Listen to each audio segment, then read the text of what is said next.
Introducing Trey Reeder, Howard Reeder Incorporated. It's Howard S. Reeder III, aka Trey, to separate, distinguish himself from his well-known father. He's been with Howard S. Reeder for 15 years, originally heading up the Marine Clearance Department. They provided owners and yacht captains with the required documentation, services to enter and clear their yachts.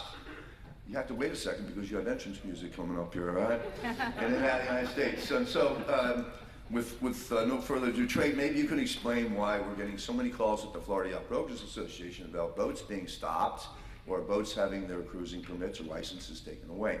Ladies and gentlemen, Trey Reeder.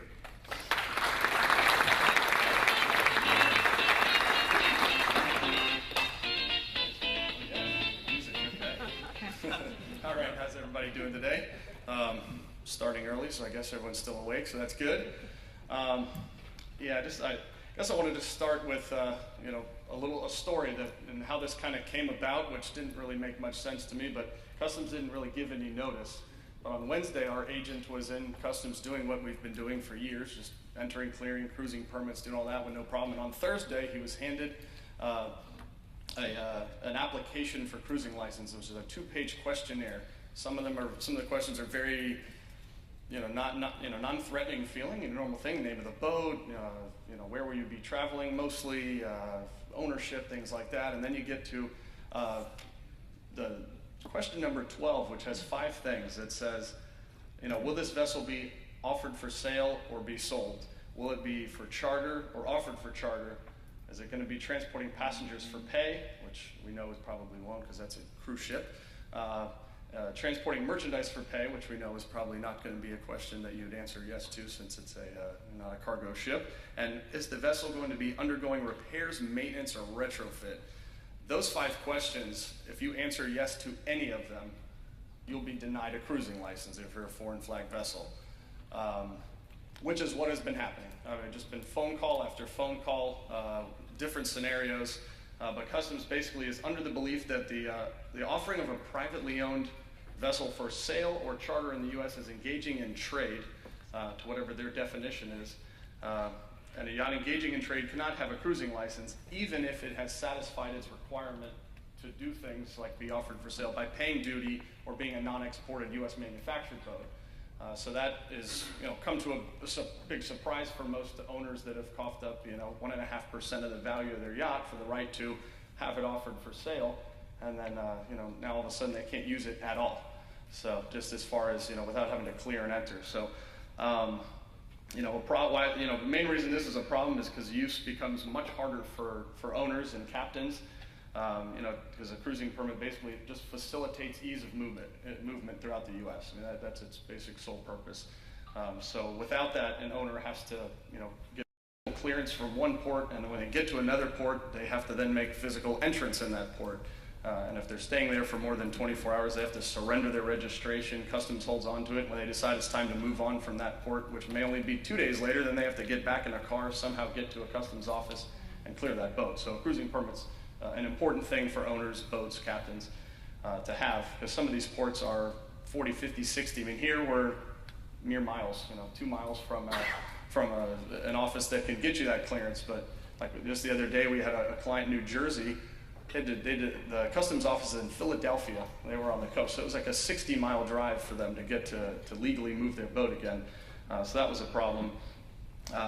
I'm thinking use tax is probably an issue also, which puts, without having a cruising license, which does afford some of the protection from the state, that can be an issue, which then becomes on the burden, I guess, of the broker to make sure that, hey, my vessel doesn't have any type of cruising license protection, that I must get a care, custody, and control agreement to protect the boat from that sales tax. So that's been a big problem, and how it's affecting brokers, which I think is probably the most important thing to you guys is, I guess the first one I can give you a real world example was I had a client who called and was frantic, or was a broker who called and was frantic as to, what's going on, I don't understand what's happening, and they're, with the cruising licenses, and their client that was going to sign a listing with them is postponing their listing for 4 months so they can have a cruising license, use the boat for the 4 months in the summer that they had plans, and then are gonna, come back and then sign that central listing, probably in October. So that's 3-4 months that broker doesn't have that boat that they could have possibly sold. So When I started hearing things like that, I started realizing, okay, this affects more than just me when I start going and getting denied for my clients' cruising permits. Had another vessel that was not going to pay duty, so ultimately we weren't going to get the business of being able to enter the boat.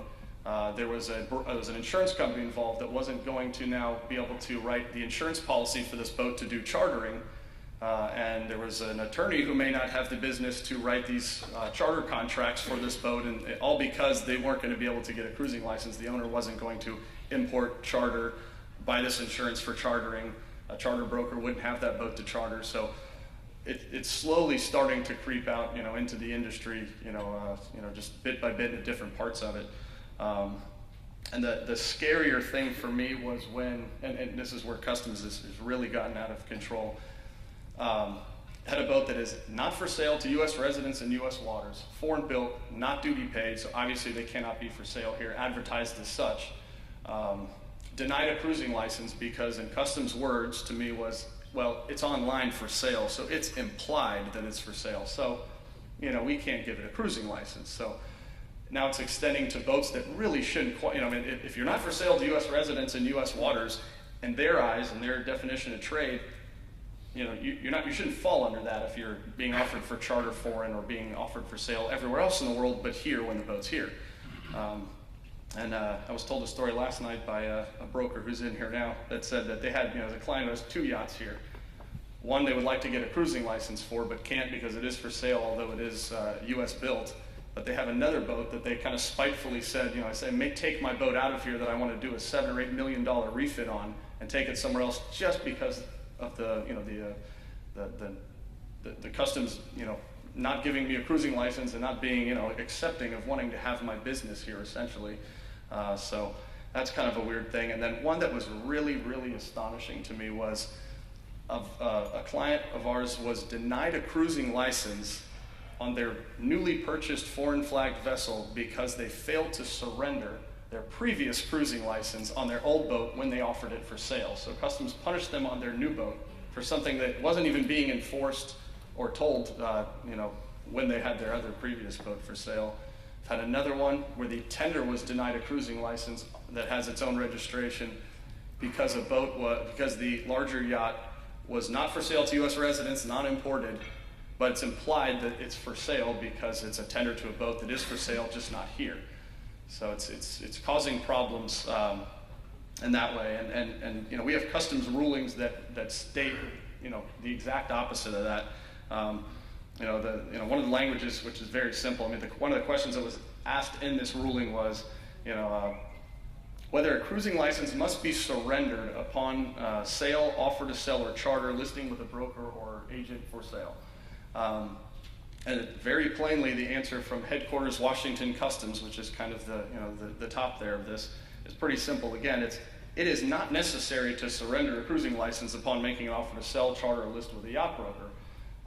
And also, furthermore, Customs has long held that entitlement to a cruising license is unaffected by the offer of a boat for sale, as long as it has properly made entry or is a non-exported U.S. boat. So. I feel like that's a big leg to stand on with that. But Customs, when I approached them with this, basically just the first thing out of their mouth was rulings aside, which any attorney I've talked to kind of laughs at instantly, and I hear some of that in the crowd. But I said, it kind of sets a precedence here, and it also claims 4 or 5 more rulings that are that they're pulling from. So. We're hoping, that this can be fixed. The fix for this has not been, not in yet.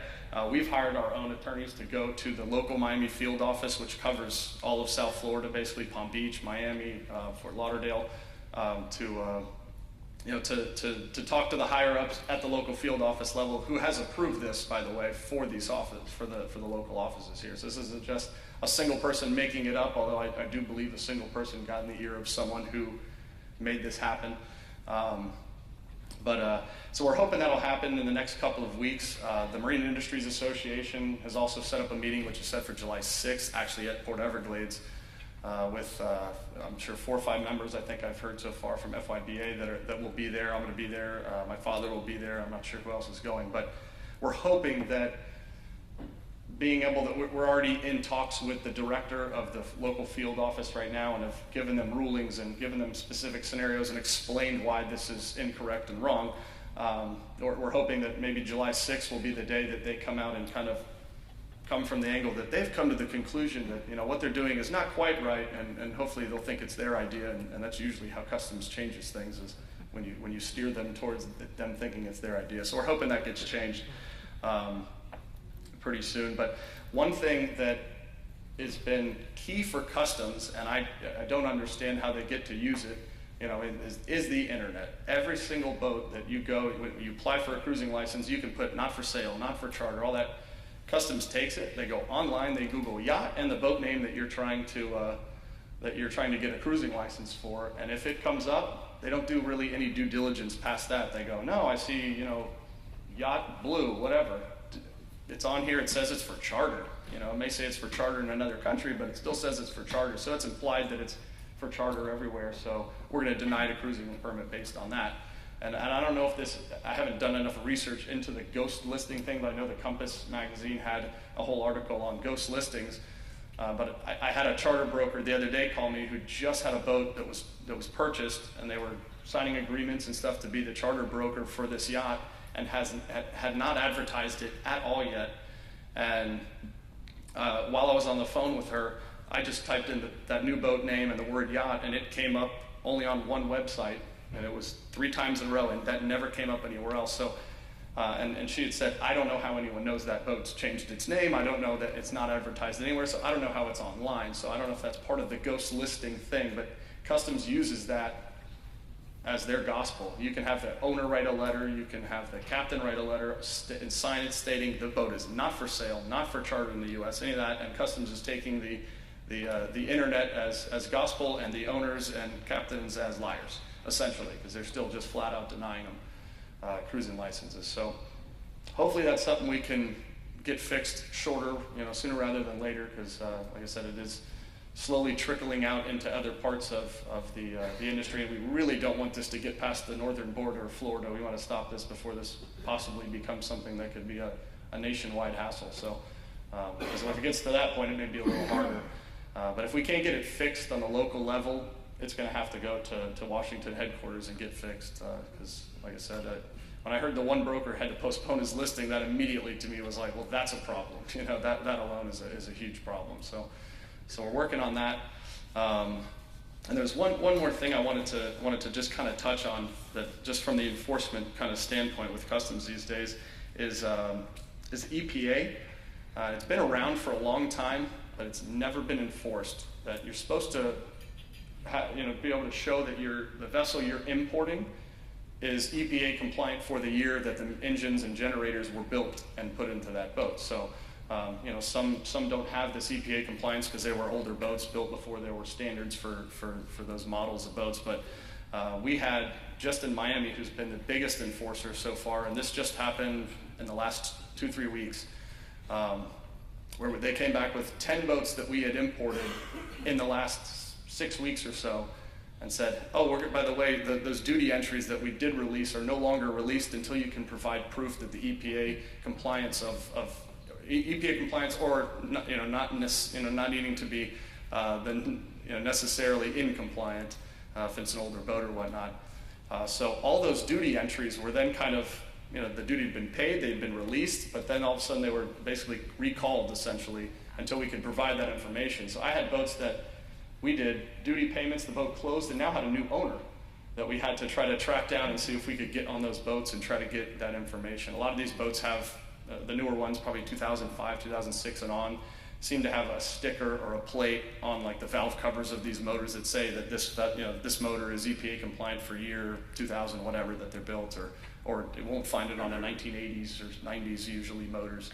But I would say if you're having surveys done, things like that, talk to the surveyors about trying to get those pictures. I think they would be very handy for you guys to have, because it may be something that holds up a closing, a duty payment, because if we can't file the entry without these forms from the EPA, and we have to have the proof backing up what we're putting on these forms. So I would certainly suggest that would be, that the surveyors get pictures of that stuff, or if not, you'll end up in an engine room trying to find it, because I know I've certainly been crawling around in engine rooms for the last 2 weeks, dirty and sweaty and hot, trying to obtain this stuff for clients that have previously paid duties and assume their boats were still fine. So it's just another thing. That's kind of the two things that have been happening over the last month that just kind of came out of nowhere. So hopefully we can get the cruising permit thing fixed, because that will certainly run people out of here if they can't use their boat. So.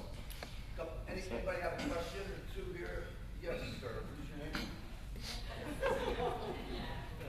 name? Ed Gagenschatz. Yes. No, I think, Trey, can you just tell them real briefly what it was that brought on the EPA question? As you say, it's been around for a long time. We've faced that problem. Right. In Jacksonville North, pretty much we've been required to provide that EPA information, but there's a new system that Customs has been working on for a number of years that you might explain why that coming to light. It went active last Wednesday. It's been 20 years in the making. It's bringing new compliance issues to the surface that we have not previously had to deal with. Right. Well, that system is not terribly important to you all, but it's called ACE, and yeah, it's basically it's a new system that it's a computer system. Customs brokers have to communicate with Customs electronically, and that's what we do. And the system software is called ACE. And then yeah, basically, I think what's happening now is what previously, for 20 years, I'd say we've never had. I've been 15 years. I've never heard of having to do an EPA thing in South Florida ever for any of the boats we've ever done until this. And I think it's a list of check these things off. And I think this will be the new norm for the very near future, probably for all the ports everywhere, is to get in with compliance of what this computer system is asking for. But Miami specifically, they won't even file an import entry without actually supplying the EPA form with the entry.